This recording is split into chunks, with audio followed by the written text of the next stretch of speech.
Olá, meus amigos, sejam todos muito bem-vindos a mais esta oportunidade de nós estarmos aqui juntos, reunidos, buscando compreender um pouquinho mais, sempre um motivo de muita alegria, sempre com muito envolvimento, muita alegria no sentido da alma, para que consigamos primeiro compreender aquilo que a espiritualidade vai trazendo, nos convidando de fato a aprender para aplicar em nossa vida. Porque o aprendizado precisa ser aplicado. E é isso que nós vamos tentando caminhar por aqui. Conforme vamos aprendendo, vamos aplicando uma visão diferente quanto à vida. É esse o propósito, é esse o ideal que a doutrina espírita nos convida, buscando pequenas transformações pelo ponto de vista, para que esses pontos de vista distintos possam criar uma convergência e tenhamos um olhar diferenciado quanto ao que somos, de onde viemos, para onde vamos, mas principalmente qual o nosso verdadeiro objetivo enquanto aqui na experiência da carne. Então, que possamos estar sempre envolvidos dos bons amigos espirituais, com um pensamento em Jesus, buscando extrair dos ensinamentos aquilo que nos é proposto e nos convidado. Aos amigos, sejam todos bem-vindos, aos amigos que já estão adentrando, sejam todos bem-vindos. E só para a gente poder trazer uma lembrança do que nós abordamos, né, no encontro anterior. No encontro anterior, nós já abrimos, já iniciamos, né, falando justamente quando Kardec começa a falar da possibilidade de comunicação entre o mundo material e o mundo invisível, né, o mundo visível e o mundo invisível. E Kardec abre fazendo um questionamento à nossa própria consciência. Uma vez de que a alma sobrevive, a alma é imortal, né? Uma vez de que a alma se mantém indivisível, porque considerando-nos, né, a ideia de vou fazer uma prece, vou fazer uma oração, bom, nós entendemos de que a alma se mantém indivisível, porque a prece destinada a alguém é aquela pessoa, aquela individualidade. Então Kardec fala, olha, uma vez em que nós acreditamos na sobrevivência da alma, que a alma sobrevive à morte do corpo e que ela mantém a sua individualidade. Então é a existência, sobrevivência, né? Se ela existe, ela sobrevive, e se sobrevive, ela mantém a sua individualidade. A pergunta que fica, será que é possível, então, nós comunicarmos com as almas, essas almas que se encontram em um mundo invisível para nós? E aí ele vai trabalhando a ideia conosco, né, dessa possibilidade da comunicação, de termos constantemente, né, estarmos em constante troca e interação entre o mundo visível e o mundo invisível.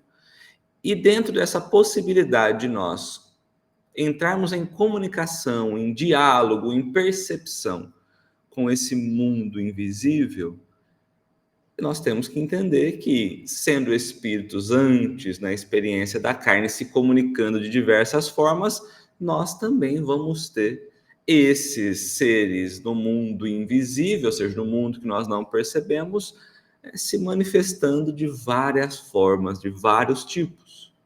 Seja de forma espontânea, seja de forma muitas vezes estimulada, ou seja nós indo buscar conversar com eles, seja eles de repente se manifestando para que nós possamos perceber, compreender, ou seja, diversas formas são a maneira como esses seres se comunicam para conosco, seres no mundo material, no mundo visível.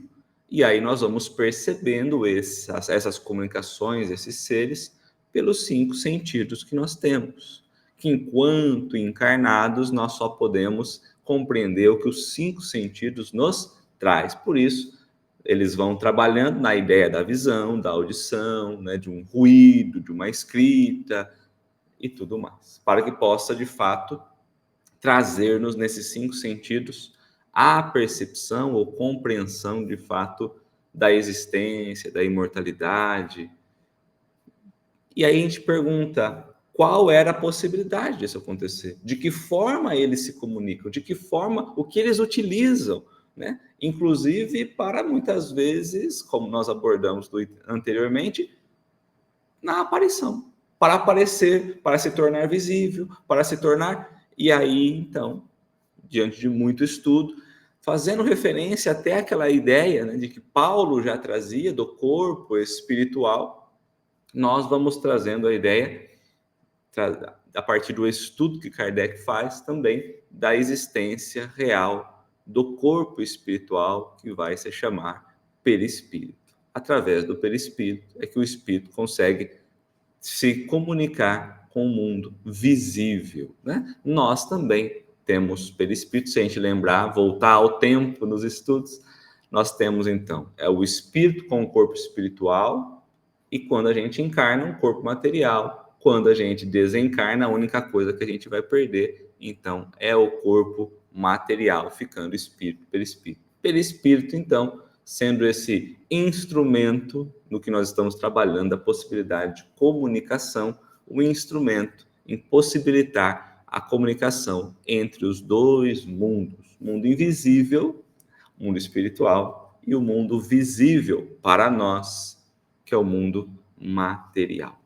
Então vamos lá, né? Bom dia, meus amigos.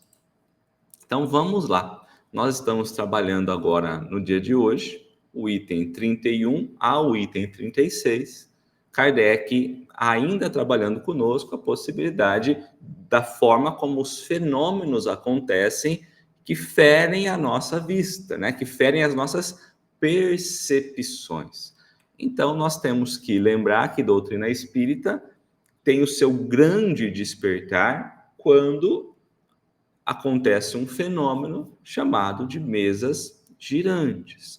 Já teve, antes das mesas girantes, outros episódios em outras localidades, de outras formas, mas o que ficou conhecido inicialmente como sendo um grande despertar da espiritualidade foi nas mesas girantes, nos salões, onde as mesas, entre aspas, se comunicavam, né? Giravam, se movimentavam, levitavam, flutuavam, perseguiam, respondiam. Imagina, né? Pouco tempo atrás isso. Relatado, né? Comprovado. Então não é uma história contada, criada de sei lá quantos mil anos atrás. Não, pouco tempo atrás. Tudo isso relatado, documentado pela história, pela própria ciência, mas muitas vezes esquecida pela humanidade. Então Kardec abre para nós aqui, lembrando-nos deste fenômeno. No fenômeno designado pelo nome de mesa girante ou mesa falante, é ainda pelo mesmo meio que o espírito age sobre o móvel, seja fazendo mover-se sem significação determinada, seja produzindo golpes inteligentes, indicando as letras do alfabeto para formar palavras e frases. Fenômeno este designado pelo nome de tipologia. Tipologia é justamente a comunicação através das batidas, dos toques, né? Então, nós tínhamos lá as mesas, poderia ser qualquer objeto, mas o que tinha mais à disposição aos salões da época eram mesas, né? Então, você tinha as mesas, o espírito agia sobre as mesas, sobre lançava fluidos ali sobre o objeto e conseguia fazer com que a mesa se movimentasse. Ele começa trazendo para nós, é da mesma forma, através dos fluidos, que vai envolvendo, ele vai explicar para nós, né? Que vai envolvendo o móvel e vai permitindo que ele se movimente, né? E aí ele coloca, olha, os movimentos podem ser movimentos aleatórios, o simples fato de levantar à mesa e retornar à mesa. Pode ser o simples fato de deslocar a mesa de lugar. Pode ser, inclusive, fazer com que a mesa responda. Mas vamos lá. Como que ele diz? Olha, produzindo golpes inteligentes. A mesa respondendo perguntas, por exemplo.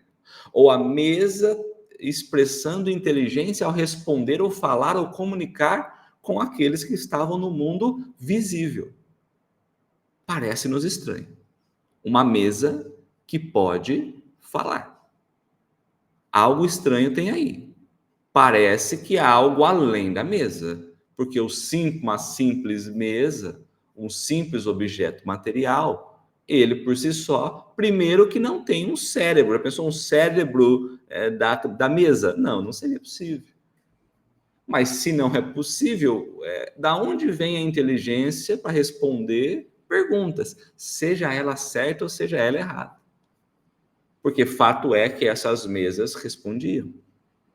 Quando perguntado inicialmente, então, como nós já dissemos ao estudo anterior, os movimentos físicos, né, os efeitos físicos, como da própria mesa, surgem no momento em que nós deveríamos ganhar atenção aos fenômenos, a dizer, olha, há algo além do mundo material. Essa ideia materialista, do materialismo se expandindo, isso aí não é uma realidade. Tem coisa além da matéria aí. O que nós estamos dizendo que tudo é material, há algo além aí que nós precisamos ganhar atenção. E por isso a espiritualidade lança, então, justamente o momento em que os fenômenos físicos vão ganhar tanta intensidade para voltarmos o olhar para aquilo que muitas vezes nós não enxergamos. Aquilo que é invisível, mas que não deixa de ser essencial. Então, quando perguntava-se as mesas geralmente haviam 3 pés, que facilitava muito a dinâmica da atividade. Perguntava-se às mesas e as mesas levantavam uma perna, mantia as 2 pernas na base então levantava uma perna e batia de volta. E para se criar um diálogo, a mesa quando voava, né, flutuava, virava aquele espetáculo até começarem a perguntar e as mesas responder. E aí cria-se, então, uma possibilidade de entender o que a mesa estava falando, porque a mesa não tem boca, né? A mesa não falaria, não na maneira como a gente está pensando. Mas já que elas se movimentavam, havia fluidos ali envolvendo a mesa e ela conseguia se movimentar, decidiram criar um tipo de linguagem à parte, para entender o que ela queria trazer. E descobre-se, então, um mundo, então, à parte, chamado mundo dos espíritos, aonde a alma daqueles que já haviam partido se encontravam. A dizer que realmente a alma ela é imortal, ela mantém a sua individualidade e que agora nós começamos a compreender o meio de conversar ou se comunicar efetivamente com proveito para com esses. Então, inicialmente, na dificuldade de se comunicar, batia-se uma vez, era a letra A. Se a perna batia 2 vezes, era B. Se batia 3 vezes, era C. E esse fenômeno, inicialmente, demorou um certo tempo, colocou-se o nome, então, de tiptologia, né? Onde os toques iam nos dando referência de qual letra do alfabeto era. Então, para construir uma palavra, demoraria, meu Deus do céu, porque precisava contar as batidas. E aí, batida, uma letra, outra batida, outra letra, formou uma palavra. E aí, assim ia, até que foi se desenvolvendo e os espíritos foram falando, olha, não precisa mais ser assim. Pode já evoluir um pouco mais, né? Quem sabe, põe aí uma caneta, né, em pé em alguma coisa, a gente movimenta a caneta, né? Quem sabe um lápis, né? Naquela época, um lápis. Quem sabe?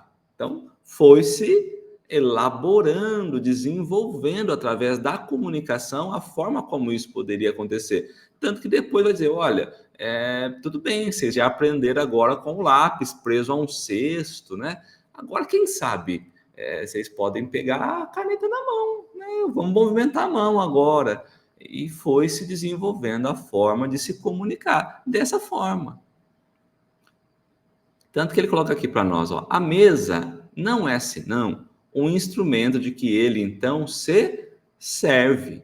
A mesa é um instrumento que o Espírito está utilizando. Para quê? Para se mostrar presente, para chamar a atenção daquele que está olhando ao fenômeno. Então, a mesa só é um instrumento. Poderia ser uma caneta, poderia ser uma cadeira, poderia ser qualquer coisa, qualquer objeto. Poderia ser um carro? Ah, poderia. Um trem? Poderia. Poderia. Certo?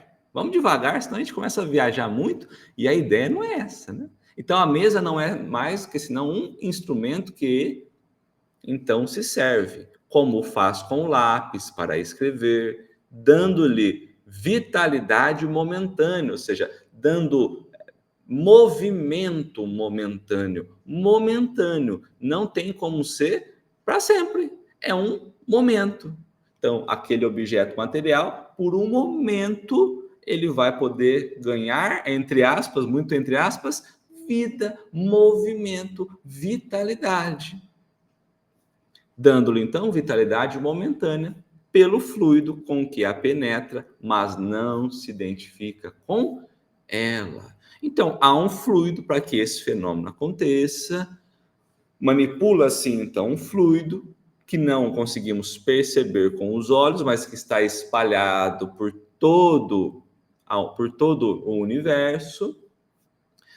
Se nós olharmos os objetos materiais, se nós dermos um zoom, mas ir aumentando, nós vamos ver que todo objeto, ele nada mais é do que a aglomeração atômica, né? Então, entre esses objetos materiais, quando vai dando um zoom maior, vai aproximando, né, vai ampliando, nós percebemos que por mais sólido que aquele objeto seja, há entre eles espacinhos.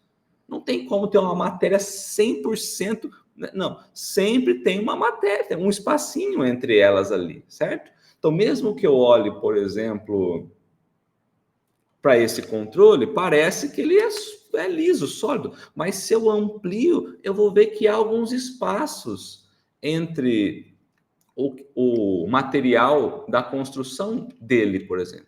E tudo é assim, tudo, certo? Se nós formos olhar o nosso corpo humano, a mesma coisa. Então, para que aquele objeto se movimentasse, era preciso que um fluido o envolvesse, penetrasse nesses espaços vazios pela nossa percepção, porque impregnado de fluidos, mas nunca a mesa seria unificada com os fluidos seriam os fluidos e as mesas, o material da mesa seria o material da mesa. O que compõe a mesa é uma coisa, os fluidos seriam outra coisa diferente, certo? As pessoas que presas de emoção, ou seja, muito com emoção, sem olhar com a razão, às vezes, né, muito ali pelo sentimento, né? Então, as pessoas que presas de emoção, vendo manifestar-se um ser querido, abraçava a mesa. Abraçam a mesa. Então, naquele tempo, às vezes vinha um ente querido, trazia uma história, a mesa se provava ser um ente querido, trazia os relatos, afirmava de que era, contava história particular daquela pessoa, e a pessoa ia lá abraçar a mesa. Parece uma loucura, mas por não pararmos para raciocinar, assim o conduzimos. Então, quantas foram as pessoas que foram lá abraçar a mesa? Ô, meu filho, ô, minha mãe, ô, meu pai, ô, meu irmão, ô, meu amigo, abraçando a mesa, achando que a mesa fosse o Espírito. Abraçam a mesa. Praticam um ato ridículo. É ridículo no sentido de não tem como, né? É ridículo nesse jeito. Olha, não tem sentido que está sendo feito. Não tem como uma pessoa virar uma mesa, né? Não tem jeito, né? Porque é absolutamente o mesmo que abraçar a bengala de que se servisse o indivíduo para bater.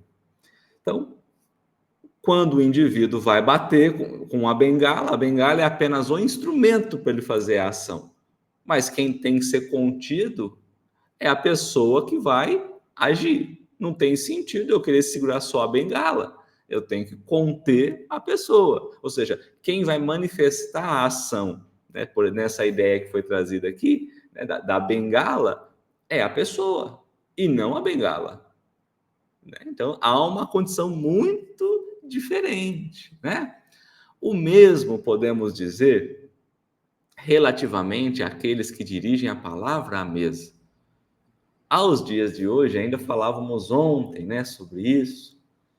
A gente estava em casa mesmo falando sobre reuniões mediúnicas, né, conversando sobre as reuniões, enfim.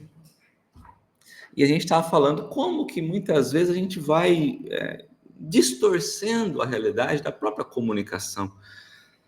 Porque, olhando para a ideia da mesa, muitos perguntavam, faziam uma pergunta para a mesa. Então, eu olho para a mesa e faço fazer uma pergunta para a mesa. Mas o espírito não é a mesa. Então, a gente está direcionando a nossa pergunta para um objeto material. Porque a gente vai distorcendo a ideia de plano espiritual junto conosco. A gente não consegue raciocinar, a gente vai pela emoção e o raciocínio não permite a gente olhar o simples, o básico, o racional. Então, o mesmo podemos dizer relativamente, né, àqueles que dirigem a palavra à mesa, como se o espírito se achasse encerrado na madeira, ou se a madeira se tivesse tornado o espírito. Ou seja, a matéria não vira espírito, né? O espírito não está dentro da matéria. Até porque hoje, quando vai se falar em comunicações espirituais, né, no intercâmbio espiritual, muitos ainda acham que o espírito comunicante está dentro do corpo daquele que está servindo de instrumento para a comunicação. Uma ideia equivocada. Por isso que muitas vezes pensava assim, bom, mas será que o espírito tomou o corpo então? Ele assumiu o corpo, é dele o corpo agora? Então, não raro a gente encontra pessoas que falam assim, mas fazemos os desenvolvimentos mediúnicos, né?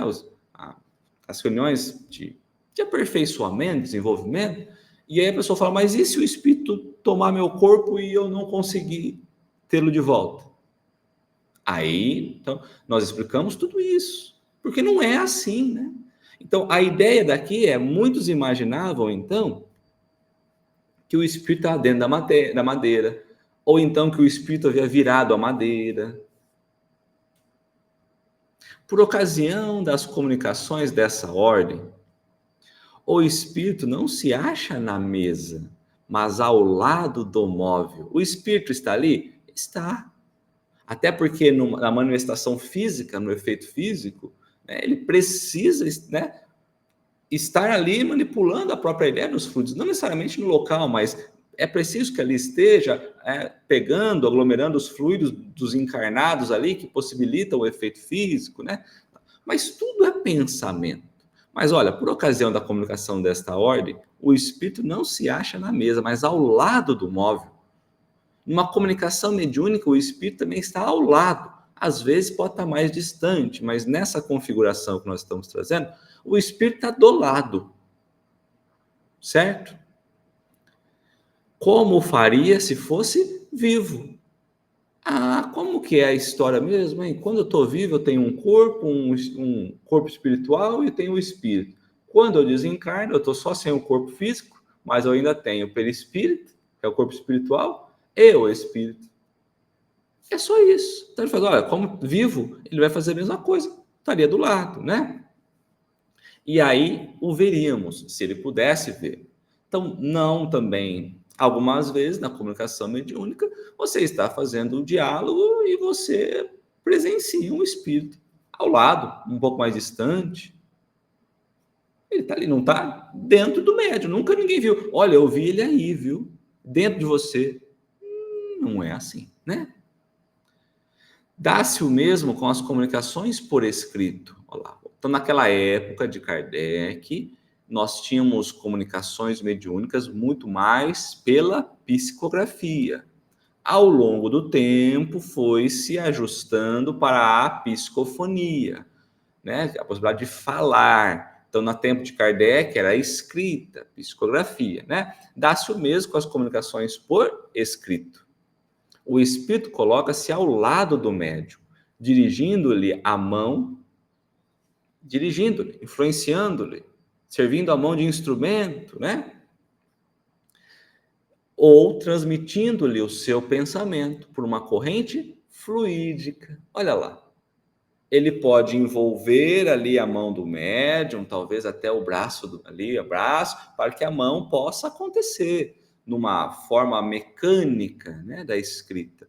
Ou, como bem colocado, ele pode, aqui é a comunicação do espírito, ó, ele também pode transmitir um pensamento ao espírito do encarnado. O encarnado recebe esse pensamento, processa através do próprio cérebro humano e ele vai ter esse pensamento nele. E a partir desse pensamento que chega até ele, ele mesmo pode escrever. Naturalmente. Mas de que forma que o pensamento faz isso? Como que vai o pensamento? Nós estamos mergulhados em um ambiente fluídico, cheio de fluidos, né? Cheio de ondas. E o pensamento, lembra da ideia de sintonia? Tudo que a gente pensa, a gente está interligado. Então, há uma corrente fluídica, nós estamos no meio de fluidos. Há um fluido cósmico universal, estamos todos nós mergulhados dentro de um oceano, né? Então, essa ideia da corrente fluídica é muito importante, porque tudo está interligado. E está interligado por sintonia. A gente vai atraindo, como se fosse, pensa um imã, a gente vai atraindo aquilo que a gente vai pensando, certo? Nem sempre a gente consegue ver, mas assim o é. Quando a mesa se levanta do solo e permanece no ar, sem ponto de apoio, não é com força braçal que o espírito a suspende, e sim pela ação de uma atmosfera fluídica com que ele a envolve e penetra. Fluidos que neutralizam o efeito da gravidade, como faz o ar com os balões e papagaios. Opa! Então a gente fica pensando, eu falei brincando, mas não brincando, né? Mas brincando que ele pode movimentar uma mesa, pode movimentar um carro, pode movimentar um avião, um trem. Eu fui falando por questão de peso, de volume, né? Porque você poderia pensar, poxa, mas uma mesa grande dessa, o espírito levantava? Levantava. Porque, mas que força tem esse espírito? Não está envolvido a força. É isso que nós precisamos entender. No mundo material, nós precisamos ter uma força material para levar, para puxar, para levantar, para suspender. Depende do quê? Depende exclusivamente da força material, da força motriz ali, certo? Quando a mesa se levantava, é diferente. Lembra dos espacinhos que nós falamos que tinha vazios, né? Os espacinhos vazios que havia?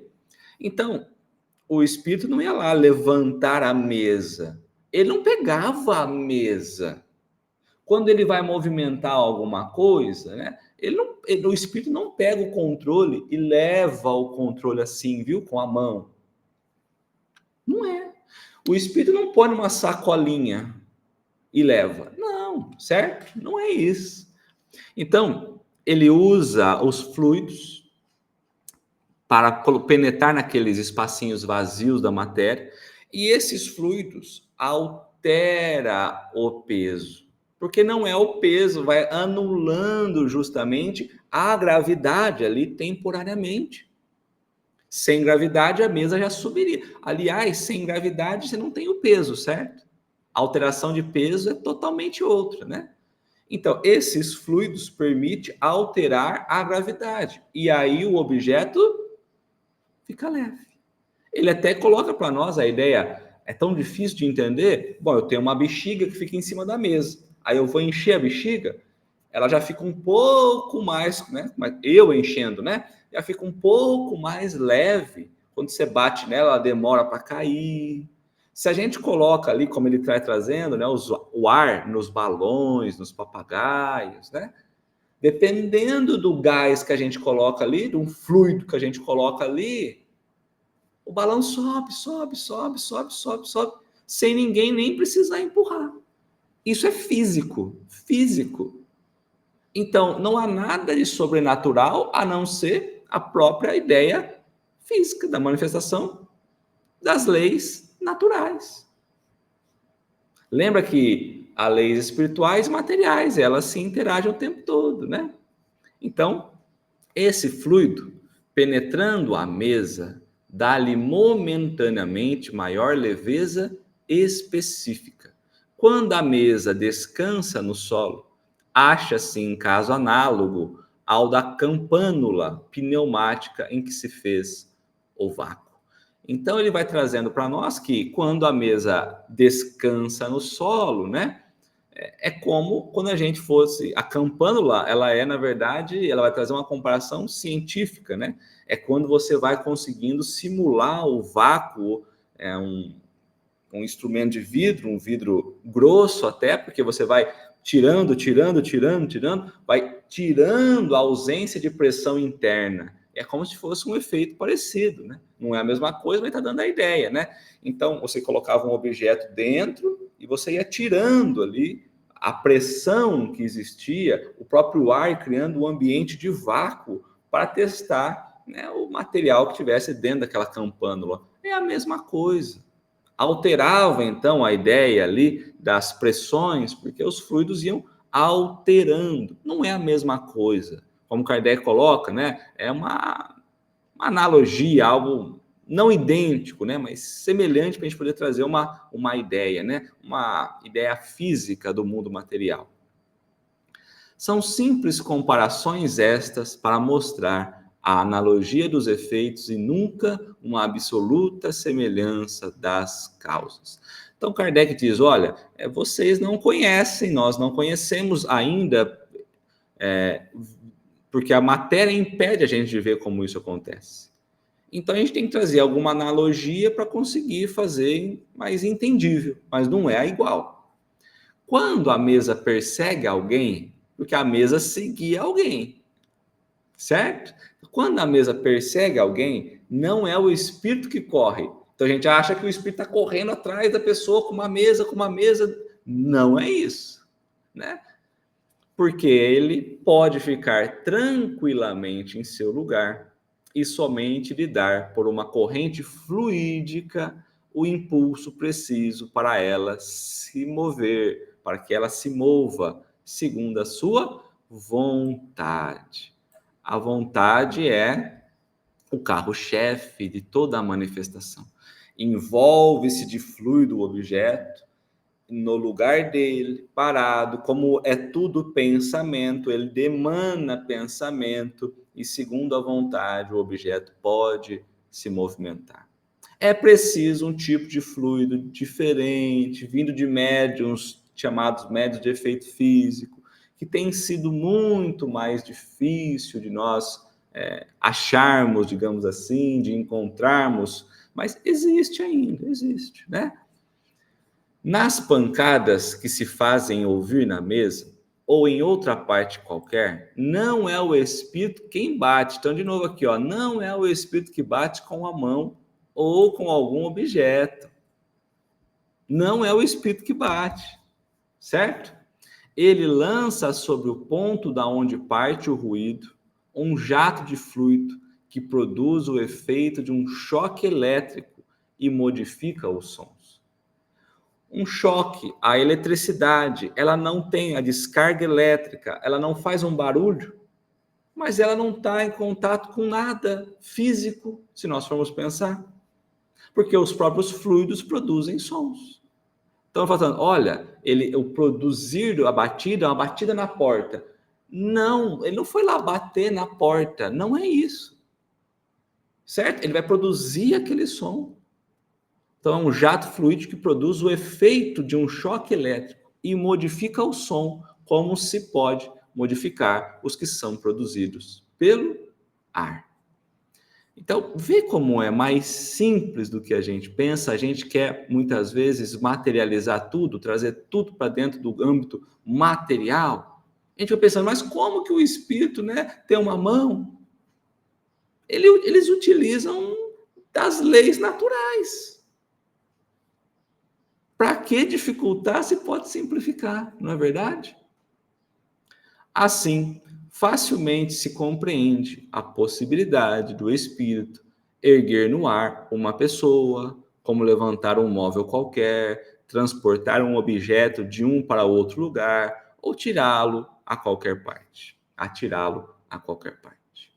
Então, houve muitos experimentos, né? Isso, se buscar na própria história, buscando nos campos científicos, o próprio senhor Home, então ele sentava numa cadeira e aí os espíritos retiravam ele, saía, na casa dele havia duas janelas, né? Saía por uma janela, fazia a volta por fora, entrava na outra janela e repousava de novo a cadeira.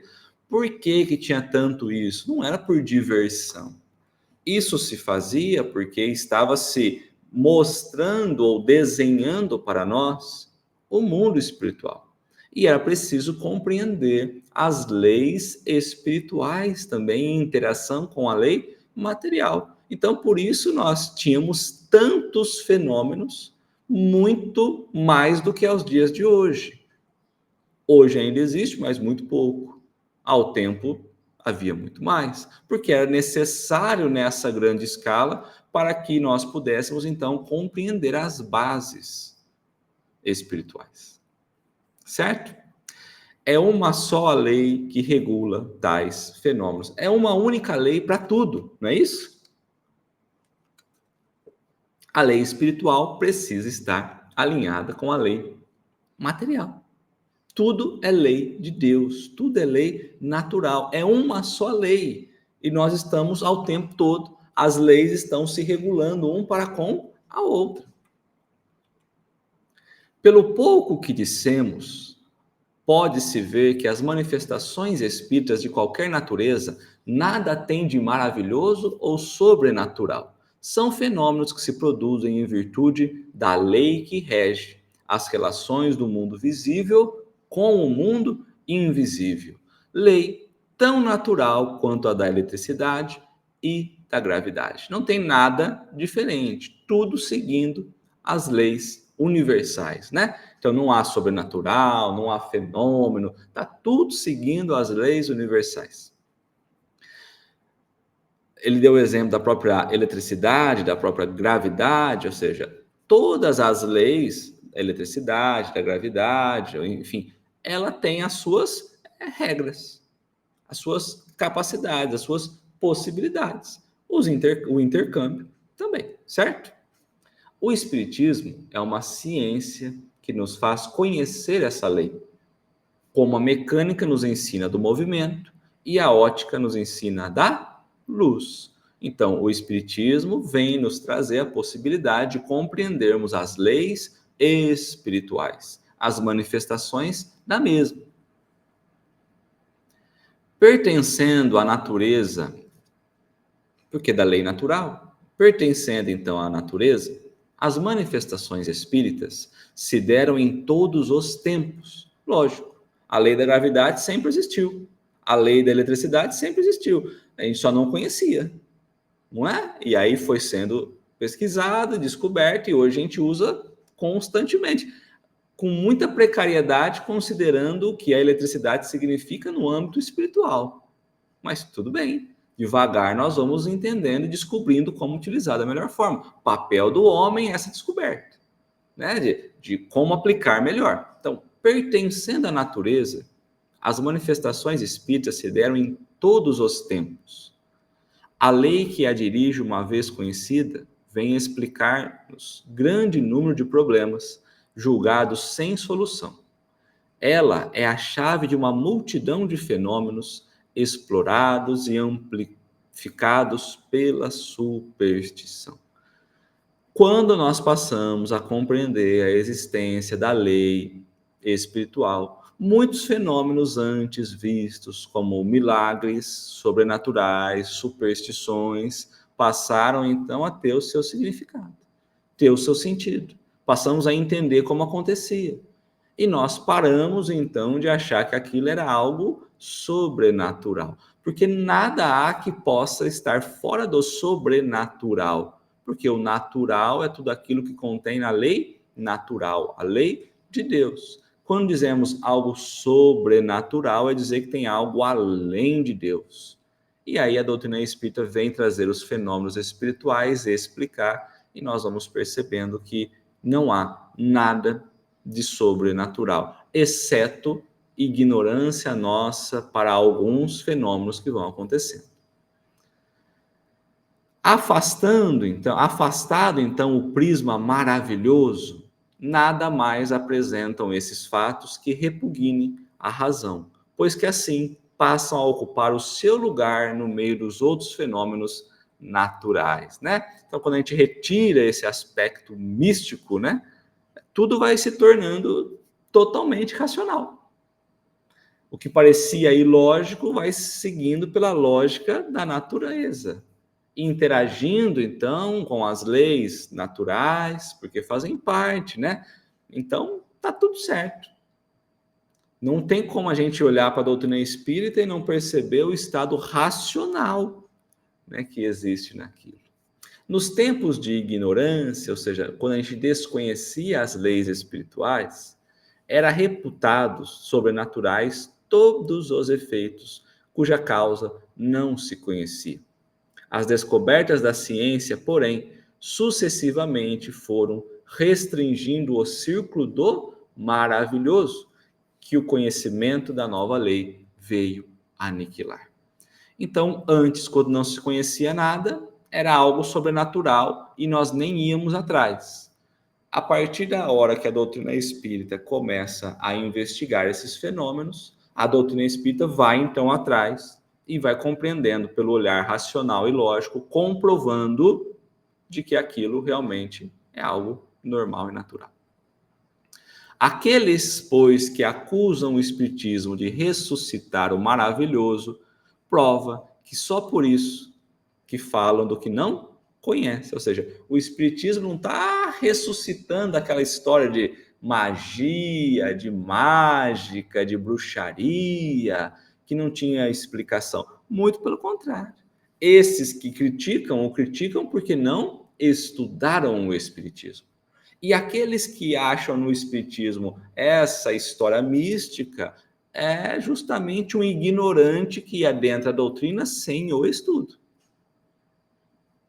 Então, achar que tem algo ali sobrenatural em qualquer coisa que seja, mostra primeiro, um preconceito muito grande, mas uma ignorância muito grande com o próprio saber. Porque a partir do momento que a gente estuda, o maravilhoso perde o clima de maravilhoso. E a gente olha para o espiritismo de uma forma racional. Semana agora me perguntaram, né? Mas o que você acha? Me falaram num outro lugar que eu fui, num estudo, que tal objeto, tal coisa, um corpo, por exemplo, ele sumiu, desapareceu. O plano espiritual fez um corpo ali, pumba. O que você acha? Eu acho mais fácil que alguém foi lá e retirou, por exemplo, o corpo. Não era mais fácil? Ele, é verdade. Lógico que é verdade, né? Lógico. Seria possível? Olha, até seria, né? Mas teria. Então, para quê? Não era mais fácil alguém ir lá e retirar? Era. Tinha alguém olhando o tempo todo? Não. Mas então racional, né, gente? Então perde-se o brilho com aqueles que não estudam e que acham que tudo caminha pelo âmbito do sobrenatural. Às vezes caminha pelo âmbito desconhecido. Mas aí basta o interesse pelo saber para ganhar conhecimento. Certo? As manifestações dos espíritos, já que eles se manifestam, né, são de duas naturezas. Então, dois tipos: os efeitos físicos e as comunicações inteligentes. Uma coisa são o que é físico, o que abala os nossos sentidos, outra coisa é o que vem por pensamento e se manifesta de forma inteligente, certo? Os primeiros são os físicos, né? Então, são aqui os fenômenos materiais ostensivos, físicos, materiais, que a gente, né, que afeta os nossos sentidos, tais como os objetos, ruídos, transporte de objetos, entre outros. Os outros consistem, aí, ó, o inteligente, ó, consiste no quê? Na troca regular de pensamento, por meio de sinais, palavras e principalmente da escrita. Hoje, principalmente da fala. Então, o espírito constantemente está trocando, todos nós trocando pensamentos, porque o pensamento é um atributo do quê? Do cérebro? Não, é do espírito. Por isso que muitas vezes a ciência vai lá, vai querer pegar o cérebro para estudar e fica tentando buscar o espírito dentro do cérebro. Isso muitas vezes foi feito, tentando. Aonde que está esse ser espiritual? Não está nada que é físico. O cérebro é apenas um instrumento no corpo físico. Então, nessa troca regular de pensamento, é o que ele está colocando. Recebe-se, então, as vibrações dos pensamentos que os seres sem corpo físico emitem, fica mais fácil assim, para aqueles seres com corpo físico. E agora, o ser com o corpo físico vai expressar o que recebeu. Então, essa troca regular de pensamento por meio de sinais, de palavras e principalmente da escrita. As comunicações que recebemos dos espíritos podem ser boas ou más. Lógico, todo tipo de espírito se comunica? Sim. Se todo tipo se comunica, tem espíritos bons e espíritos maus. O simples fato de um espírito ter desencarnado ou morrido o torna, então, um espírito puro? Não. Torna-se um espírito totalmente sábio? Não. Então, ele está trazendo para nós, ó, as comunicações que recebemos dos espíritos podem ser boas ou más, justas ou falsas. Tem encarnado que mente? Tem. E tem espírito que mente? Tem. Ele é o espírito próprio encarnado que morreu, né? Então, pode ser profundas, pode ser frívolas. Tem pessoas encarnadas que falam coisas sem profundidade, sem proveito? Tem. Então vai ter espírito que também fala assim? Tem também. Tem espírito que fala profundamente? Tem. Não há encarnados que falam profundamente? Tem. Então, tem também. Simples assim, né? Consoante a natureza dos que se manifestam. Então tá aqui, ó, natureza. Qual é a natureza do Leonardo? É essa natureza. Quando desencarnar, é a mesma natureza que ele vai se comunicar. Não muda. Por isso a reencarnação vai trazendo possibilidade da gente melhorar. Por isso que na erraticidade, no plano espiritual, nós vamos podendo rever aquilo que nós precisaríamos ter ajustado, que erramos ainda diante da lei de Deus, certo? Os que dão provas de sabedoria e erudição são espíritos adiantados no caminho do progresso. Os que se mostram ignorantes e maus são os que ainda atrasados, mas que com o tempo hão de progredir. Então não é a condição eterna deles a condição que eles estão. É momentânea. Porque a partir do tempo, olhando pela lei de progresso, a partir do momento em que ele aprende aquilo, ele deixa de errar naquele ponto. Por isso, é como Kardec coloca, ó, e é assim que a gente tem que olhar todos os espíritos, encarnados e desencarnados, ó, ainda atrasados. Não é um espírito atrasado, ele é um espírito ainda atrasado. Porque pela lei de progresso, todos nós vamos avançando. Todos nós vamos seguindo os desígnios que Deus espera de nós.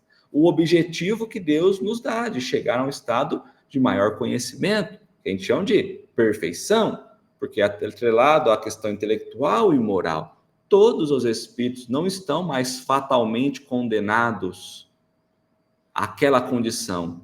Graças a Deus. Porque pela justiça divina, pela ótica divina, pelo amor de Deus, aqueles espíritos não precisam mais ficar condenados eternamente ao local físico. Eles podem se melhorar. Por isso que constantemente, quando estamos nós conversando com os espíritos, eles mesmos vão dizendo, então, eu já melhorei, mas ainda não muito. Eu até ajustei um pouco, mas quando eu fui viver a experiência material de novo, eu errei de novo, né? Eu ainda não consigo isso, eu ainda não consigo perdoar, eu ainda. E a gente percebe isso o tempo todo nos intercâmbios mediúnicos que nós vamos vivenciando. Espíritos que desencarnados ainda estão atrasados. Mas também espíritos que já estão mais avançados, que falam, olha, eu consegui vencer tal dificuldade, hoje eu estou nessa condição porque eu consegui disso. Eu consegui abrir mão, né, dessas vicissitudes, com muito custo, com muitas encarnações. Então, há espíritos bons que já progrediram um pouco mais e espíritos ainda imperfeitos que precisam progredir. Então, olha o quanto o caminho de aprendizado que nós temos quando abrimos para o intercâmbio mediúnico. Os espíritos só podem responder sobre aquilo que sabem. O saber é individual. As conquistas morais e intelectuais seguem com o espírito no mundo espiritual.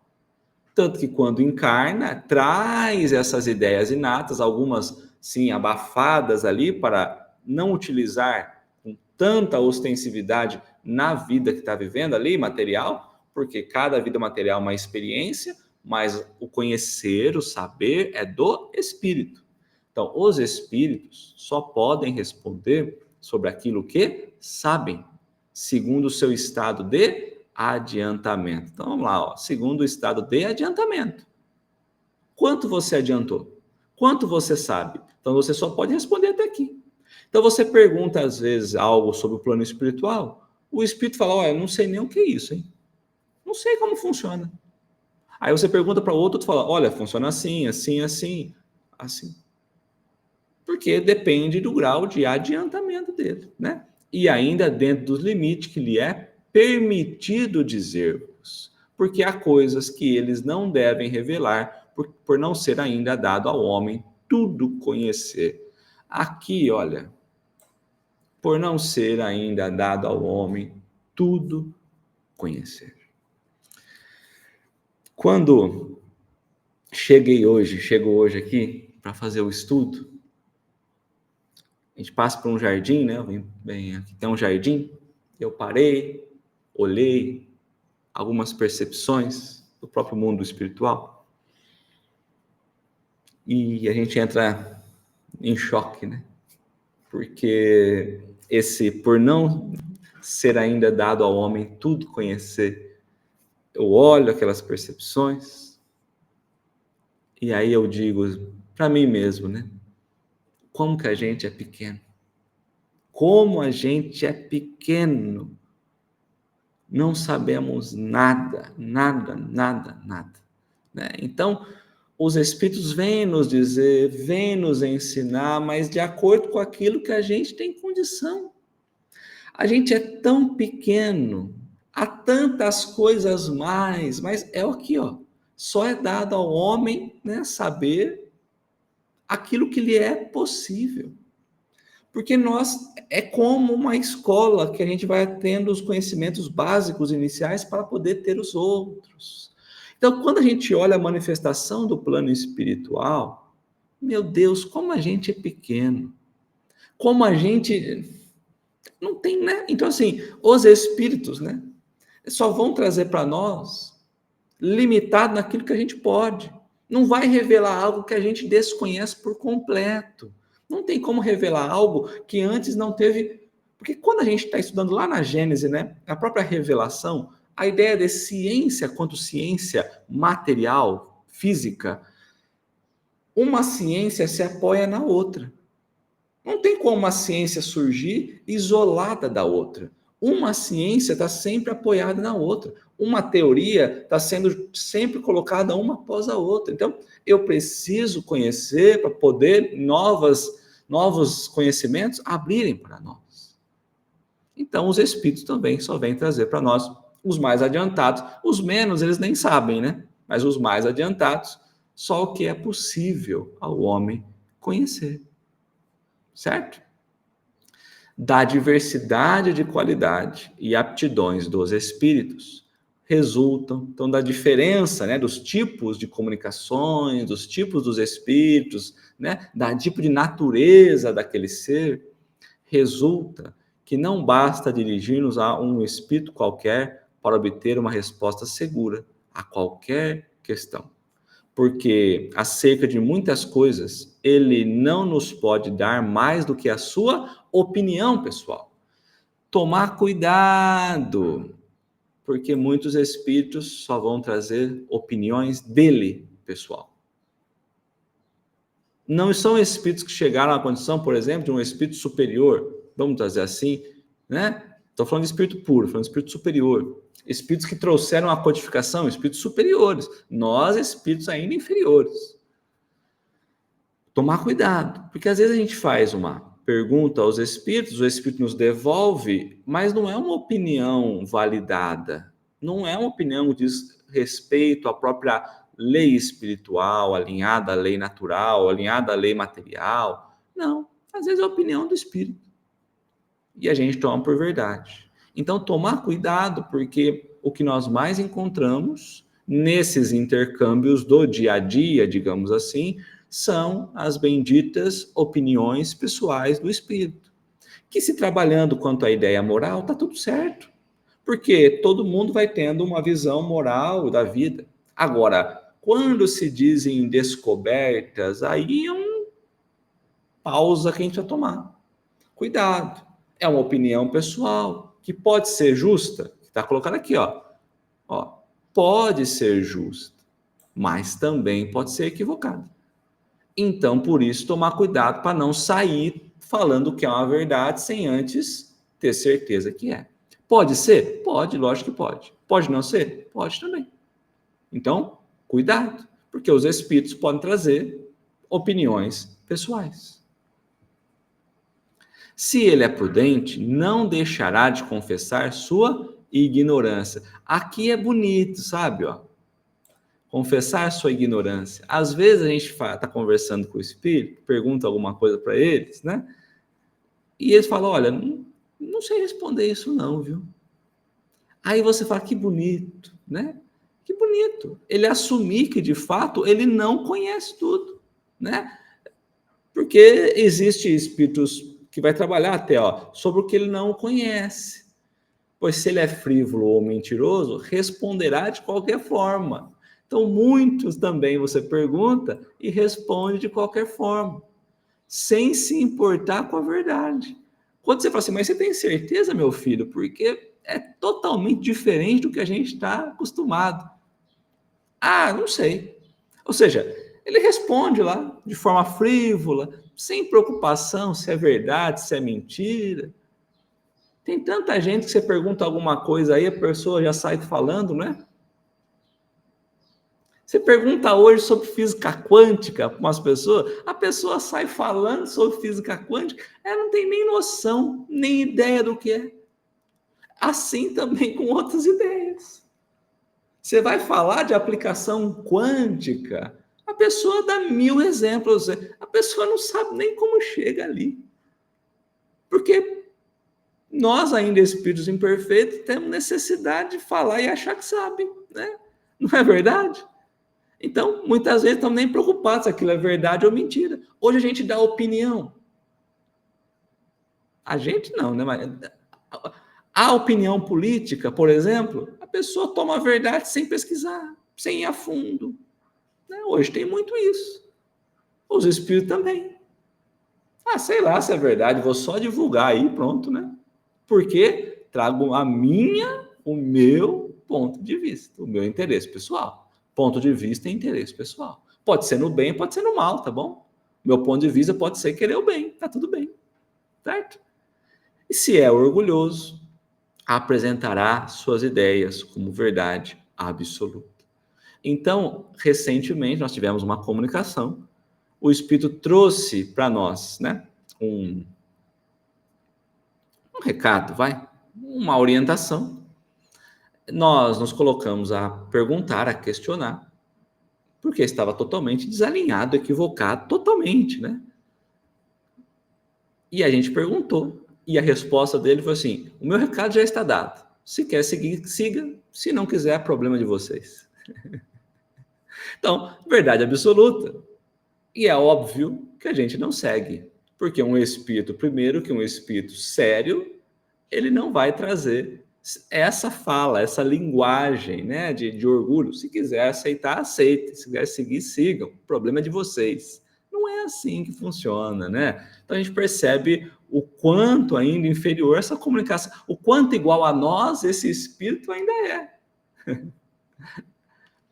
Aí ele vai trazer para nós aqui, trazendo a ideia já bíblica, né? Tempo, como João próprio trazia, o evangelista, né? É por isso que João, o evangelista, diz: não creias em todos os espíritos, mas examinai se eles são de Deus. Examinar se são de Deus, né? Examinar o quê? O lado moral, o lado racional, precisa estar envolvido quando nós colocamos a analisar uma mensagem que chega. Qual é o caráter do comunicante, não é? Então, olha, não vai, como ele coloca, ó, não creais em todos os espíritos. Não é doutrina espírita isso não. Isso está vindo lá do evangelista João, lá de Jesus. Vamos deixar assim mais claro? Então, não é porque o Espírito falou que você vai acreditar. Examina, ó, examina. Doutrina espírita nos pede exame, exame racional. Por isso ele colocou, finalizando para nós, ó, a experiência. Então, é uma ciência experimental a doutrina espírita, certo? Então, assim, a experiência demonstra a sabedoria desses conselhos. Há prudência e leviandade em aceitar sem exame tudo o que vem dos espíritos. É de necessidade que bem conheçamos o caráter daqueles que estão em relação conosco. Então, ele deixa de referência para nós, falando da necessidade de nós conhecermos o caráter daqueles que estão comunicando conosco, que lá no livro dos médiuns, lá no capítulo 24, quando vai trabalhar a identidade dos espíritos, então Kardec teve muito cuidado. Então, lá no capítulo 24, que é esse item especial que ele coloca, ele vai trabalhar a identidade dos espíritos. E Kardec vai trazer para nós vários itens lá, não tem como trazer aqui porque é grande.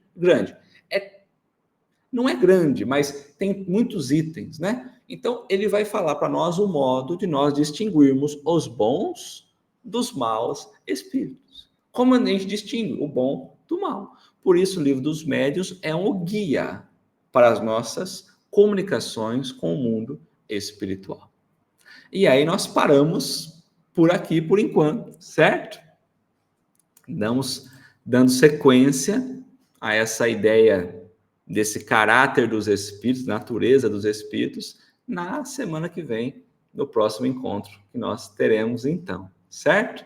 Então, agradecer, falei, né? A gente tem que agradecer sempre a oportunidade dessas lições benditas na nossa vida. Um livro, o que é o Espiritismo, é um livro básico, é um livro inicial. Olha a riqueza de informações que a gente tem num livro inicial, certo? Isso mostra que nós podemos ir compreendendo as camadas da doutrina conforme vamos estudando as outras obras. Mas esse livro é algo primordial para nós, certo? Então, que Jesus, que os bons amigos espirituais estejam junto de nós, nos abençoando, nos envolvendo, nos emitindo boas vibrações, ou seja, bons pensamentos que chegarão até nós através das emanações fluídicas, das vibrações fluídicas. Fiquem com Deus, um grande abraço, um beijo no coração.